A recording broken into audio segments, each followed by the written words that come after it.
এই ছেলে এদিকে শুনো। জি আমাকে বলছেন। হ্যাঁ, এখানে তুমি ছাড়া কি আর কেউ আছে?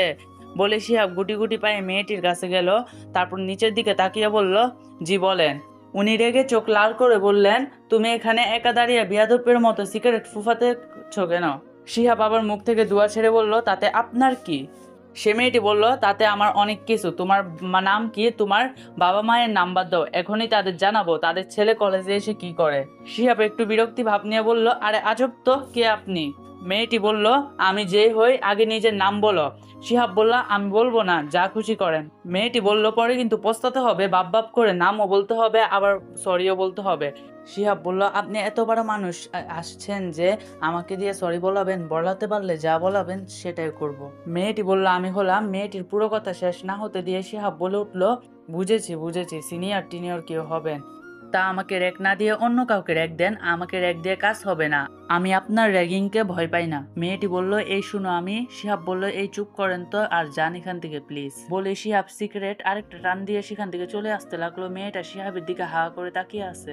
শিহাবের বাসা বগুড়া, বড়লোক বাবার দ্বিতীয় ও ছোট সন্তান।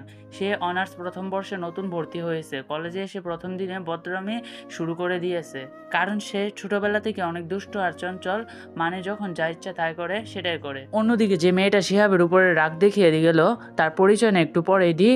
তো চলুন আবার গল্পে ফেরা যাক। নতুন কলেজ, নতুন ক্লাসরুম, নতুন ফ্রেন্ড, সবকিছু শিহাবের কাছে এক্সাইটিং লাগছে।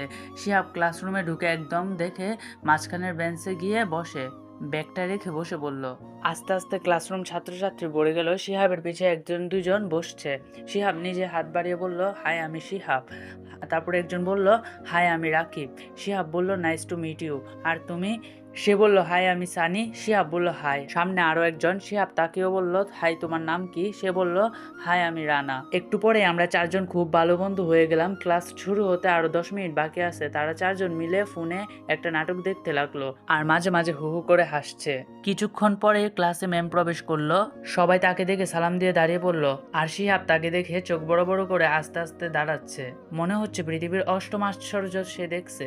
হয়তো এটাই তার কাছে অষ্টম আশ্চর্য, কারণ ম্যাম রূপে যাকে দেখছে সে আর কেউ না, একটু আগে যার সাথে সে গাড়থেরামি করে আসলো সেই মেয়ে। মেয়েটিও এখন শিহাবের দিকে লক্ষ্য করছে। সে শিহাবের অবস্থা বুঝতে পেরে একটু মুচকে হাসি দিল। তারপর ম্যাম একটু জুড়ে সব স্টুডেন্টকে উদ্দেশ্য করে বললেন, সবাই বসো।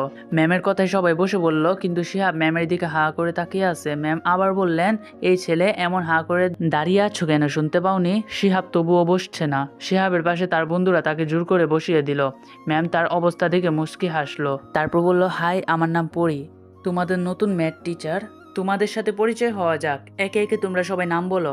আস্তে আস্তে সবাই নাম বলতে লাগলো। অবশেষে শিহাবের কাছেও এলো আর ম্যাম বলল, এই ছেলে তোমার নাম কি? শিহাব মনে মনে ভাবছে কি বলবে, কাম সারছে, এখন কি হবে। হে গাইস, আসসালামু আলাইকুম। গল্পটা কেমন লাগলো সবাই জানাও। আর এই গল্পটা কি সবার সাথে কন্টিনিউ করা যাবে? সবাই কমেন্ট করবে উড়াধুরা, এবং লাইক কমেন্ট শেয়ার করবা, সাবস্ক্রাইব করবা। ফেসবুক থেকে দেখে থাকলে ফেসবুক পেজটাও ফলো করে দিবা। আল্লাহ হাফেজ।